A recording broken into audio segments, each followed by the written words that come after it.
سبحان اللہ۔ یہ تھے حضرت علامہ مولانا اقبال رضا صاحب قبلہ، جو یہ بتانے کی کوشش کر رہے تھے کہ اپنے اسلاف کو ہم بدنام نہ ہونے دیں گے، اپنے اسلاف کو ہم بدنام نہ ہونے دیں گے، یہ حویلی کبھی نیلام نہ ہونے دیں گے، اپنے اسلاف کو کبھی بدنام نہ ہونے دیں گے، یہ حویلی کبھی نیلام نہ ہونے دیں گے۔ دیکھنا ہے تو دیکھ کبھی کرسی و حکومت دے کر، دیکھنا ہے تو دیکھ کبھی کرسی و حکومت دے کر، ہم کسی شہر میں کوحرام نہ ہونے دیں گے، ہم کسی شہر میں کوحرام نہ ہونے دیں گے۔ حضرات، اب پروگرام کی لاسٹ کڑی، جو بہترین ہمارے اس پروگرام کے مقرر خصوصی ہیں حضرت علامہ مولانا رضوان رضا صاحب قبلہ، جو آپ کی سامنے بیٹھے ہوئے ہیں، آپ اپنی ماتھے کی نگاہوں سے ان کے چہرے کی زیارت کر رہے ہیں۔ ان سے قبل 10-5 منٹ کے لیے میں بھی اپنا جو ہے آقا کی میلاد کے اس رجسٹر میں، جس میں نبی کا ذکر، فرشتے نبی کا ذکر اور اللہ کے رسول کا جو ذکر ہو رہا ہے لکھ رہے ہیں، میں بھی چاہتا ہوں کہ میرا نام بھی اس فہرست میں آ جائے۔ الحمدللہ نحمده ونستعینه ونستغفره ونؤمن به ونتوکل علیہ ونعوذ باللہ من شرور انفسنا ومن سیئات اعمالنا، من يهده الله فلا مضل له ومن يضلله فلا هادي له، وأشهد أن لا إله إلا الله وحده لا شريك له، وأشهد أن محمدا عبده ورسوله، أما بعد فأعوذ بالله من الشيطان الرجيم، بسم الله الرحمن الرحيم، لقد من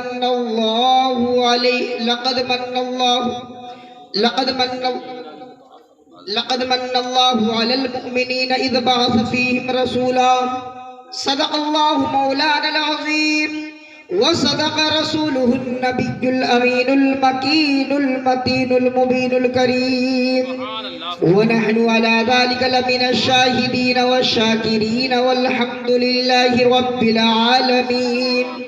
غوث اعظم بمنے بے سر و ساما، مدد قبلہ دی، مدد کعبہ ایما، مدد بگردہ بے بلا افتاد کشتی، مدد کنیا معین الدین چشتی، قادری امنا رہے غوث اعظم میزن اندد شیخ احمد رضا خان قطب عالم یا رسول اللہ، یا رسول اللہ، علماء اہل سنت زندہ آباد، علماء اہل سنت زندہ آباد، جشن عید میلاد النبی زندہ آباد، جشن عید میلاد النبی زندہ آباد، حضرت قاری عمران حنیف صاحب قبلہ زندہ آباد، نعرہ تکبیر، نعرہ رسالت۔ حضرات، ابھی جس آیت کریمہ کی تلاوت کے بعد، جس خطبہ مسنونہ کے بعد جس آیت کریمہ کی تلاوت کا شرف حاصل کیا، اس کا ترجمہ سماعت کرانے سے قبل بہتر اور مناسب نہیں بلکہ ضروری سمجھتا ہوں۔ آئیے ہم اور آپ مدینے کے تاجدار جناب احمد مجتبیٰ محمد مصطفیٰ صلی اللہ تعالیٰ علیہ وسلم کی بارگاہ بے کس پناہ میں جھوم جھوم کر درود پاک کا ہدیہ نچھاور کریں اور پڑھیں بآواز بلند، اللہم صلی علی سیدنا صفینا کریمنا حبیبنا و مولانا محمد وبارک وسلم، صلو علیہ صلاۃ و سلام علیک یا رسول اللہ۔ شاعر فرماتا ہے، جنت تجھ میں حور و قصور رہتے ہیں، جنت تجھ میں حور و قصور رہتے ہیں، میں نے مانا ضرور رہتے ہیں۔ جنت تجھ میں حور و قصور رہتے ہیں، میں نے مانا ضرور رہتے ہیں مگر اے جنت تو طواف کر میرا، مگر اے جنت تو طواف کر میرا، میرے دل میں حضور رہتے ہیں، میرے دل میں حضور رہتے ہیں۔ اور مانگنے والوں دعاؤں میں مدینہ مانگو۔ آج ہر انسان دعا مانگتا ہے، کوئی دولت مانگتا ہے، کوئی شہرت مانگتا ہے، کوئی عزت مانگتا ہے، کوئی کچھ مانگ رہا ہے، کوئی کچھ مانگ رہا ہے۔ ہر کسی کے مانگنے کا انداز الگ ہے، ہر کسی کے مانگنے کا طریقہ الگ ہے۔ حضرات محترم شاعر کہتا ہے کہ مانگنے والوں دعاؤں میں مدینہ مانگو، زندگی مکے میں اور طیبہ میں مرنا مانگو، اور بعد مرنے کے مہک اٹھے لہد کے گوشے، دو بوند محمد کا پسینہ مانگو، دو بوند محمد کا پسینہ مانگو۔ اور حضرات ہم یہاں حاضر ہوئے ہیں آج پیارے آقا صلی اللہ تعالی علیہ وسلم کا پیارا مہینہ جس میں آقا کی ولادت ہوئی، وہ مہینہ ہے آنے والی جمعرات کو نبی کی آمد کا جلوس جگہ جگہ سے نکالے جائیں گے۔ نبی کی پیدائش کا دن ہے، نبی کے پیدائش کی تاریخ ہے۔ اسی سلسلے میں آقا صلی اللہ تعالی علیہ وسلم کی پیدائش کے سلسلے میں یہ محفل سجائی گئی۔ ہم سب عاشق رسول ہیں، نبی کے چاہنے والے ہیں، نبی کے دیوانے ہیں۔ یہاں حاضر ہوئے تو نبی کی محبت میں، آقا کی محبت میں حاضر ہوئے ہیں۔ اور کچھ لوگ ایسے بھی ہوں گے جو آقا کی محبت کے ساتھ ساتھ، نبی کی محبت تو برحق ہے ہر انسان کے دل میں، لیکن نبی کی محبت کے ساتھ ساتھ ہمارے عالی جناب شوکت بھائی کی محبت بھی شامل ہے۔ شوکت بھائی نے دعوت دی، شوکت بھائی نے میلاد میں بلایا، لوگ لبیک کہتے ہوئے حاضر ہوئے۔ کیوں حاضر ہوئے؟ کیونکہ ان سے محبت کرتے ہیں۔ لیکن حضرات ابھی محبت کا جو ہے پوری طریقے سے ثبوت نہیں مل رہا ہے، خاموشی سے بیٹھے ہوئے سن رہے ہیں۔ حضرت علامہ مولانا اقبال رضا صاحب قبلہ نے جو ہے بہت بہترین انداز میں جو ہے آپ کو آقا کی پیدائش کا بیان آپ لوگوں تک پہنچایا، اور اس کے بعد میں ہم نے دیکھا کہ خاموشی کے ساتھ سن رہے۔ ارے بھائی یہاں پر حاضر ہوئے ہیں، جہاں ذکر حبیب ہوتا ہے وہاں خدا خود قریب، جہاں ذکر حبیب ہوتا ہے وہاں خدا خود قریب ہوتا ہے۔ اور ان کی محفل میں بیٹھنے والا آدمی بڑا ہی خوش نصیب ہوتا ہے۔ نعرہ تکبیر، نعرہ رسالت، عید میلاد النبی۔ ان کی محفل میں بیٹھنے والا آدمی بڑا ہی خوش نصیب ہوتا ہے۔ حدیث پاک میں آتا ہے کہ جہاں اللہ اور اللہ کے رسول کا ذکر کیا جائے، اللہ رب العزت اس جگہ کو جنت کی کیاریوں میں سے ایک کیاری بنا دیتا ہے۔ کیا بنا دیتا ہے؟ جنت کی کیاریوں میں سے ایک کیاری۔ انسان دنیا میں آیا، آنے کے بعد دنیا میں رہ کر کے بچوں کے لیے کام کرتا ہے، کماتا ہے، اپنی ضرورتوں کے لیے کماتا ہے، رات دن ایک کر دیتا ہے۔ لیکن اگر اس سے پوچھا جائے کہ تجھے کیا چاہیے، مرنے کے بعد میں کیا خواہش ہے، تو وہ یہی کہے گا کہ مجھے جنت چاہیے۔ شرابی سے پوچھا جائے نشے میں پڑا ہو اور اس سے اٹھا کر کے کہا جائے اگر تیری موت آ گئی تو تجھے کس چیز کی خواہش ہے، وہ کہے گا مولانا صاحب مجھے کچھ نہیں چاہیے، مرنے کے بعد میں دنیا تو جیسی کٹ گئی، مرنے کے بعد میں چاہیے تو جنت چاہیے۔ لیکن حدیث پاک میں آتا ہے کہ اللہ رب العزت اسی جنت کی کیاریوں میں سے ایک کیاری بنا دیتا ہے اس جگہ کو جہاں اللہ اور اللہ کے رسول کا ذکر ہوا کرتا ہے۔ حضرات محترم، اور روایت میں آتا ہے پیارے آقا فرماتے ہیں کہ جب تم جنت کی کیاریوں میں بیٹھا کرو، جب تم میلاد شریف میں بیٹھا کرو جہاں اللہ اور اللہ کے رسول کا ذکر ہوا کرے، جب وہاں بیٹھا کرو تو وہاں سے کچھ چن لیا کرو۔ اب آپ کہیں گے چننے کی بات آئی ہے تو چننا کس کو کہا جاتا ہے؟ چننا کہا جاتا ہے کسی چیز کو بین لینے کو، اٹھا لینے کو، حضرات محترم چگ لینے کو۔ اب آپ کہیں گے مولانا صاحب اس جگہ میں کیا پڑا ہوا ہے، ہم کیا چنیں؟ تو ہم کہیں گے قرآن و حدیث کی روشنی میں بتاتے ہوئے نظر آئیں گے کہ یہ وہ جنت کی کیاری ہے، یہاں وہ چیز پڑی ہوئی ہے کہ جب اگر آپ چن لیں تو تمہاری دنیا بھی کامیاب ہو جائے گی اور تمہاری آخرت بھی کامیاب ہو جائے گی۔ سبحان اللہ اگر کہتے ہیں تو 90 نیکیاں ملتی ہیں۔ اللہ رب العزت تمہارے نامۂ اعمال میں نیکیاں لکھتا ہے، تمہارے گناہوں کو مٹا دیتا ہے، تمہارے درجات کو بلند کرتا ہے۔ حضرات محترم آپ بیٹھے ہیں تو اپنی زبان کو حرکت دیتے رہیں، انشاءاللہ عز و جل اللہ رب العزت اگر اللہ کو ایک سبحان اللہ کہنا بھی پسند آ گیا تو اللہ رب العزت دنیا میں بھی بیڑا پار کرے گا اور آخرت میں بھی بیڑا پار کرے گا۔ نعرہ تکبیر، اللہ اکبر، نعرہ تکبیر، اللہ اکبر، نعرہ رسالت یا رسول اللہ، نعرہ رسالت یا رسول اللہ، جشن عید میلاد النبی زندہ باد، جشن عید میلاد النبی زندہ باد، نعرہ تکبیر، اللہ اکبر۔ لقد من اللہ علی المؤمنین اذ بعث فیہم رسولا، اللہ نے ہمارے پاس اپنے نبی کو بھیج کر احسان، اللہ نے تمام نعمتیں ہمیں دی، ہمیں دنیا میں بھیجا، ہاتھ دیے، پیر دیے، مکان دیا، گاڑی دیا، گھوڑا دیا، سب کچھ دیا۔ وَإِن تَعُدُّوا نِعْمَتَ اللَّهِ لَا تُحْصُوهَا، تم اللہ کی کون کون سی نعمتوں کا انکار کرو گے؟ حضرات محترم اللہ رب العزت نے ہمیں بے شمار نعمتیں عطا کی، لیکن کسی نعمت کو دینے کے بعد میں احسان نہیں جتایا۔ لیکن اگر احسان جتایا ہے تو اپنے رسول کو ہمارے درمیان بھیج کر احسان جتایا کہ میں نے تمہارے بیچ، تمہارے درمیان اپنا ایک رسول بھیجا ہے۔ حضرات محترم آج ہم جو ہے ہم پر احسان ہے، مصطفیٰ کا احسان ساری کائنات پر، لیکن مصطفیٰ پر کسی کا احسان نہیں۔ حضرات محترم مصطفیٰ کا احسان ساری کائنات پر، ہم پر ہمارا جو ہے ہمارے بھائی کا احسان، ہمارے پڑوسی کا احسان، ہمارے ماں باپ کا احسان، ہر کسی پہ کم سے کم اپنے ماں باپ کا احسان تو ہوا کرتا ہے۔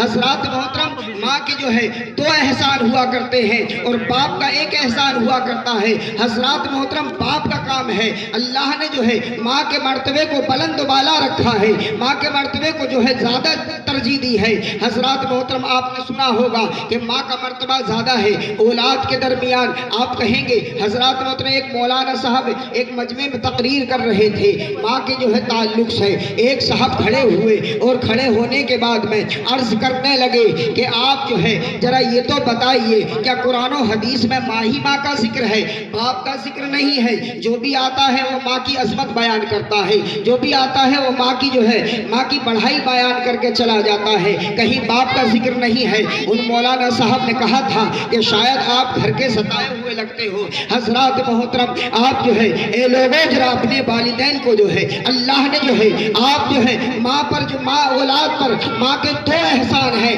کون کون سے 2 احسان ہیں؟ ایک احسان وہ ہے کہ جب اللہ رب العزت نے تجھ کو تیری ماں کے شکم میں رکھا تھا اور تیری ماں نے اپنے پیٹ میں 9 مہینے رکھنے کے بعد میں جو ہے اور تیری جو ہے پیدائش ہوئی تھی، تجھ کو پیدا کیا تھا، یہ سب سے بڑا احسان ہے۔ اور جنہیں کتنی مائیں ایسی ہوا کرتی ہیں اپنے بچے کو جنم دیتے وقت، اپنے بچے کو پیدا کرتے وقت وہ اس دنیا سے بھی الوداع کہہ جاتی ہیں۔ ایک بزرگ کا واقعہ ہے، ایک بزرگ نے جو ہے اپنی والدہ کو اپنے کاندھے پر بیٹھا کر کے 7 حج کرائے اور کرانے کے بعد میں دل میں خیال آیا کہ شاید اب جو ہے ماں کا حق ادا ہو گیا ہوگا، تو حاتم غیبی سے آواز آتی ہے اے نادان تجھے معلوم نہیں ہے تیری ماں کا تجھ پر وہ احسان ہے کہ جب تیری ماں نے تجھے اپنے شکم مبارک میں 9 مہینے رکھا تھا اور تو نے ایک مرتبہ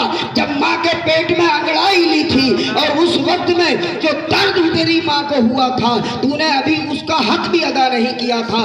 آج ہمارا عالم یہ ہے، آج ہماری حالت یہ ہے، جب کوئی انسان اپنی والدہ پر جو ہے اپنی والدہ کے خرچے اٹھاتا ہے، اس کو جو ہے کپڑے اچھے کپڑے پہناتا ہے اور اس کو جو ہے حضرات محترم اس کی ضرورت کے لیے پیسے دیتا ہے، اور اس کے بعد میں جب والدہ کوئی اور ڈیمانڈ کر دے حضرات محترم غصہ آ جاتا ہے، خون کھول جاتا ہے۔ اے لوگوں، تمہاری ماں کے تم پر 2 احسان ہیں۔ ایک احسان یہ ہے کہ تمہاری والدہ نے تمہیں پیدا کیا ہے، دوسرا احسان یہ ہے کہ ان کی جو ہے وہ تمہاری پرورش بھی کرتی ہیں۔ لیکن باپ کا ایک احسان صرف اتنا ہے کہ باپ تمہیں کما کر کے کھلاتا ہے، تمہاری پرورش کرتا ہے، تمہاری جو ہے تعلیم و تربیت کا خیال رکھتا ہے۔ حضرات محترم اسی لیے جو ہے تمہارے اوپر جو ہے باپ کا مرتبہ زیادہ ہے، لیکن اس کا مطلب یہ نہیں ہے کہ جب بیٹا جو ہے آج جو ہے بیٹا 100 روپے کمائے تو 70 روپے ماں کو دے دے اور 30 روپے باپ کو دے دے، اس کا یہ ہرگز مطلب نہیں ہے۔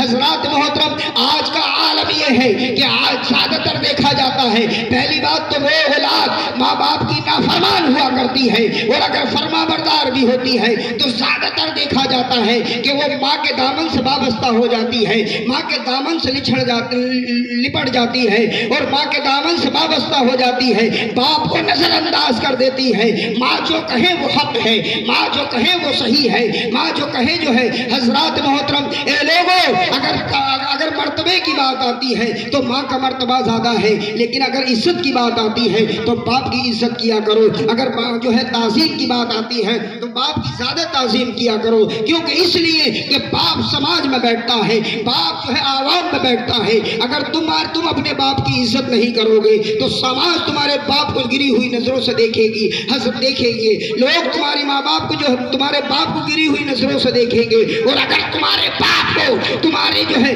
تمہاری اس عوام نے، اس قوم نے تمہاری وجہ سے گرے ہوئے نظروں سے دیکھ لیا اور تمہارے باپ نے ہلکا پن محسوس کر لیا، تمہارے باپ نے یہ سوچ لیا کہ میری جو ہے میری عزت جو ہے میری اولاد کی وجہ سے خراب ہو رہی ہے، اور اس کا دل دکھ گیا، تو آپ ایک ماں نہیں، فقہا فرماتے ہیں، علماء فرماتے ہیں، آپ ایک ماں نہیں 70 ماؤں کے دامن سے لچھڑ جانا، آپ کو جنت نہیں مل سکتی، کیونکہ جنت میں لے جانے کا واحد ایک ہی دروازہ ہے باپ۔ باپ کی عزت کیا کرو، ماں باپ کی عزت کیا کرو۔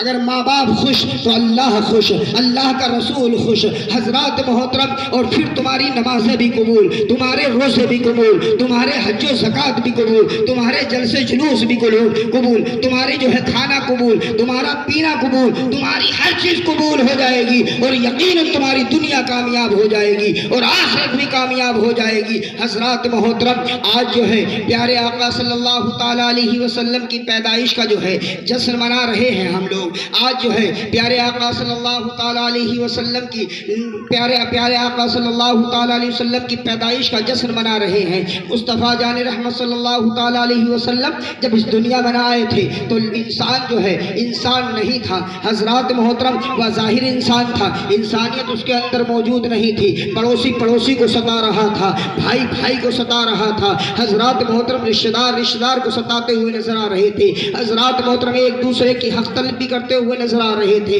حضرات محترم مصطفیٰ جان رحمت صلی اللہ تعالیٰ علیہ وسلم جب اس دنیا میں آئے، پیارے آقا صلی اللہ تعالیٰ علیہ وسلم نے آنے کے بعد میں بتایا، اے لوگوں، بھائی کا حق تم پر یہ ہے، باپ کا حق تم پر یہ ہے، پڑوسی کا حق تم پر یہ ہے، تمہارے جو ہے بڑوں کا حق تم پر یہ ہے، تمہارے چھوٹوں کا حق تم پر یہ ہے، یتیموں کا حق تم پر یہ ہے۔ حضرات محترم عورتیں بلک رہی تھی، لڑکیوں کو زندہ درگور کر دیا جاتا تھا۔ حضرات محترم ایک صحابی آتے ہیں، جب جو ہے آپ جو ہے اسلام قبول نہیں کیا تھا، نام ہے دہیہ کلبی۔ حضرات محترم آنے کے بعد میں عرض کرتے ہیں، فدا کا امی و ابی، آقا میں برباد ہو گیا، میں لٹ گیا آقا، میرے گناہ بہت ہیں، مجھے اللہ معاف کرے گا یا نہیں کرے گا؟ پیارے آقا صلی اللہ تعالیٰ علیہ وسلم ارشاد فرماتے ہیں، بتاؤ تمہارے گناہ کتنے ہیں؟ کیا پیڑوں کے پتوں سے بھی زیادہ ہیں؟ کہا ہاں آقا میرے گناہ پیڑوں کے پتوں سے بھی زیادہ ہیں۔ کہا کہ تمہارے گناہ جو ہے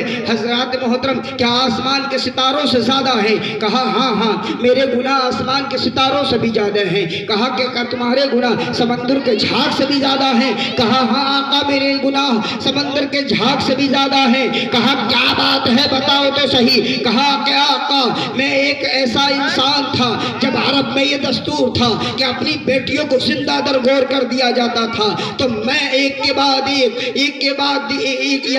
دیگر یعنی میں نے اپنی بیٹیوں کو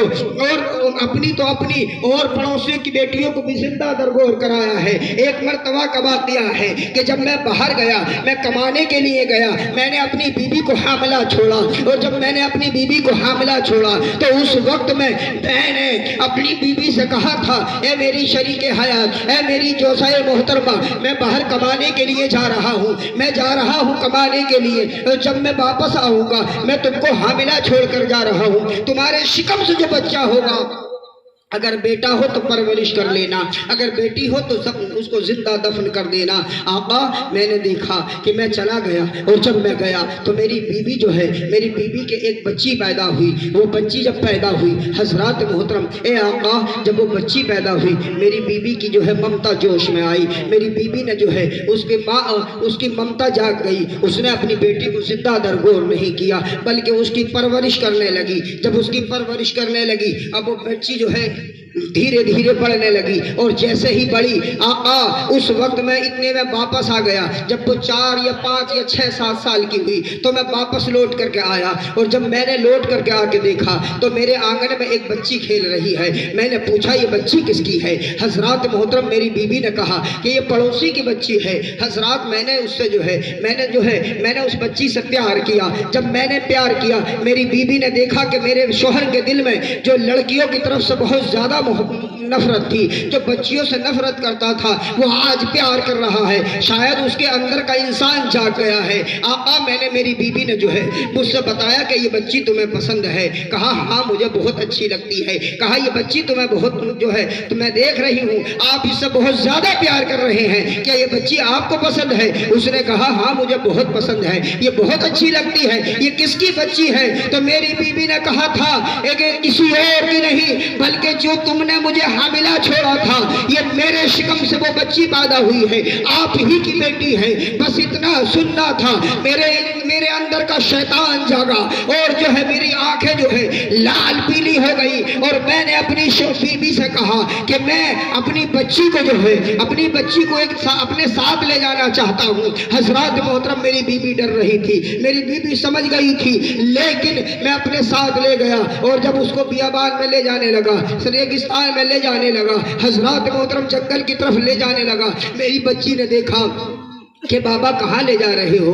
بابا مجھے کہاں لے جا رہے ہو؟ حضرات محترم میں نے کہا بیٹا چلتے ہیں۔ میں ایک جگہ پہنچا، اور پہنچنے کے بعد میں نے جو ہے وہاں گڈھا کھودا، اور گڈھا کھودنے کے بعد جب گڈھا جو ہے کھود رہا تھا تو میرے ماتھے پہ پسینہ آ رہا تھا۔ میری بچی نے اپنے جو ہے دوپٹے سے میرے جو ہے ماتھے کے پسینے کو پوچھا، بابا آپ کو جو ہے گرمی لگ رہی ہے، بابا آپ کو پسینہ آ رہا ہے۔ حضرات محترم اے آقا میری جو ہے میرے اندر شیطان جو ہے میرے اندر نفرت بچیوں کی طرف سے بھری ہوئی تھی، میرے شیطان نے محبت کا موقع نہیں دیا۔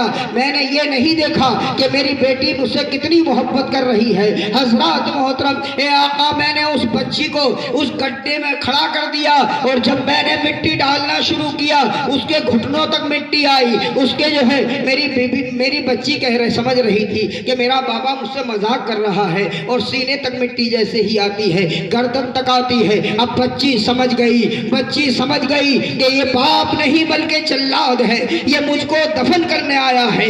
حضرات محترم انہوں نے اللہ کی طرف کو سر اٹھایا، اور اٹھا کر کے کہا مولا بچیوں کو جو ہے بچانے والا بھیج دے، مولا کوئی تو ایسا بھیج دے جو بچیوں پہ ظلم ہو رہا ہے اس ظلم سے جو ہے ہمیں نجات دلانے والا بھیج دے۔ آقا میری بچی گہار لگا رہی تھی اور میں نے دیکھا حضرات محترم میری جو ہے میرے اندر کا شیطان جو ہے بہت زیادہ جو ہے جوروں پر تھا. میں اپنی بچی کو دفنا کر چلا آیا. آقا میں نے 7 بچیوں کو دفنایا ہے، لیکن آقا جب آپ نے کہا کہ جنت کی ضمانت جس نے ایک بچی کی پرورش کی اس کی جنت کی ضمانت مصطفیٰ جان رحمت لیتے ہیں. جس نے 2 بچیوں کی پرورش کی اور ان کی شادی کر دی حضرات محترم اس کی جنت کی ضمانت آمنہ کا لال لیتا ہے. تو آقا مجھے شعور آیا کہ میں برباد ہو گیا ہوں، میں لٹ گیا ہوں. آقا فرماتے ہیں اگر تم سچے دل سے، تمہارا گناہ تو بہت بڑا ہے لیکن اگر توبہ کر کے اسلام میں داخل ہونا چاہتے ہو تو اللہ تمہارے گناہوں کو معاف فرما دے گا. میرے آقا تو وہ ہیں حضرات محترم جنہوں نے بچیوں پر رحم کیا ہے، جنہوں نے بیواؤں پر رحم کیا ہے، جنہوں نے آ کر جو ہے یہ بتایا ہے کہ انسان کیسے بنتا ہے، پڑوسی کا حق کیا ہے، بھائی کا حق کیا ہے، باپ کا حق کیا ہے. حضرات محترم پیارے آقا صلی اللہ تعالیٰ علیہ وسلم جب اس دنیا میں نہ آئے تھے تو حضرات محترم پڑوسی کا دشمن تھا، بھائی کا دشمن تھا، باپ بیٹے کا دشمن تھا حضرات محترم. اور جب کسی کے شوہر کا انتقال ہو جاتا تھا تو ہندوستان کا دستور تھا اس کے ساتھ اس کی بیوی کو ستی کر دیا جاتا تھا. اور حضرات محترم عرب کا دستور تھا کہ اس کی جو بیوی ہوا کرتی تھی اس کے بیٹے اس کو ایسے بانٹتے تھے جیسے اپنی ملکیت کو بانٹتے ہیں. حضرات محترم اس کو ایک بند تاریخی کوٹھری میں بند کر دیا جاتا تھا اور کرنے کے بعد میں جو ہے اس کی عدت پوری کرائی جاتی تھی. نہ تو اس کو کھانے کے لیے بھی اسی میں دیا جاتا تھا، پینے کے لیے بھی اسی میں دیا جاتا تھا حضرات محترم. اور جو ہے اس کو جو ہے لیٹرین وغیرہ پیشاب کی حاجت بھی وہ اسی میں کرتی تھی. بہت ساری بچیاں عورتیں ایسی ہوا کرتی تھی جو آپ اسی میں گھٹ کر مر جاتی تھی اور جب بچ جاتی تھی پھر اس کے بعد میں جو ہے اس کے دامن میں اونٹ کی مینگنیوں کو بھرا جاتا تھا، گدھے یا کھچر پر بیٹھا کر کے جو ہے گلی گلی کوچے کوچے پھرایا جاتا تھا اور اس کو کہا جاتا تھا یہ مینگنیاں لوگوں کے اوپر مارتے چلو جس سے یہ پتہ چل جائے کہ آج اس عورت کی عدت پوری ہوئی ہے. حضرات محترم مصطفیٰ جان رحمت صلی اللہ تعالیٰ علیہ وسلم جب اس دنیا میں آئے انہوں نے بتایا بیواؤں کا حق کیا ہے. حضرات محترم ماؤں کا حق کیا ہے، عورتوں کا مقام کیا ہے. جب عورت جو ہے حضرات محترم جب عورت بیٹی ہوتی ہے تو باپ کے لیے جنت ہوتی ہے، جنت کا باپ کے لیے رحمت ہوا کرتی ہے. اور جب جو ہے حضرات محترم عورت جو ہے بیوی بنتی ہے تو اپنے شوہر کے لیے جو ہے حضرات محترم ایک جو ہے جنت کا سامان بن جاتی ہے. اور جب بھی عورت ماں ہوتی ہے تو اللہ رب العزت اسی کے قدموں کے نیچے جنت رکھ دیا کرتا ہے. برادران اسلام آج لوگ کہتے ہیں مصطفیٰ جان رحمت صلی اللہ تعالیٰ علیہ وسلم نے عورتوں پر اتیاچار کیا ہے، عورتوں پر ظلم کیا ہے، ان کو بندی بنا کر کے رکھ دیا ہے. عورتوں کو آزادی چاہیے، عورتوں کو جو ہے آزاد رہنے کا حق چاہیے. حضرات محترم میرے آقا نہ آتے تو عورتوں کو یہ مقام نہیں ملتا. حضرات محترم مصطفیٰ جان رحمت صلی اللہ تعالیٰ علیہ وسلم نہ آتے تو حضرات محترم نہ عورت کو یہ عزت ملتی، نہ عورت کو یہ جو ہے حضرات محترم مقام ملتا. آج جو ہے اللہ رب العزت نے اپنے پیارے محبوب صلی اللہ تعالیٰ علیہ وسلم کو پیدا فرمایا اور بتا دیا کہ بیواؤں کا حق یہ ہے، غریبوں کا حق یہ ہے، یتیموں کا حق یہ ہے. اور اے لوگوں آپ ان کے حقوقوں کو ادا کرو، اگر ادا نہیں کرو گے تو گناہ گار ہوگے اور حق ادا کر کے آؤ گے تو حضرات محترم جنت کے حقدار بن جاؤ گے. میرے کہنے اور سننے میں جو بھی غلطیاں ہو گئی ہیں مولا سے دعا ہے معاف فرمائے. وما علینا الا البلاغ المبین. السلام علیکم ورحمۃ اللہ وبرکاتہ. اب میں جو ہے نعت نبی صلی اللہ تعالیٰ علیہ وسلم گنگنانے کے لیے دعوت سخن دوں گا حضرت حافظ محمد عادل رضا کو کہ وہ آئیں اور ایک نعت جو ہے گنگنا کر سامعین کے قلوب کو منور و مجلہ فرمائیں. ان کے آتے ہوئے یہ کہوں گا، چلیے بنا کسی تاخیر کے حافظ عادل رضا مائک پر. اور اس کے بعد میں پھر جو ٹائم بھی کافی ہو چکا ہے ہمارے پروگرام کی لاسٹ کڑی ہیں حضرات علامہ مولانا رضوان رضا صاحب قبلہ جو ایک بہترین نعت خواہ بھی ہیں اور ایک بہترین مقرر بھی ہیں. آپ دونوں جو ہے مزے لیں گے، نعت کا بھی مزہ لیں گے اور تقریر کا بھی مزہ لیں گے انشاءاللہ. کچھ ہی دیر میں آپ کی سماعتوں کے حوالے کروں گا. السلام علیکم.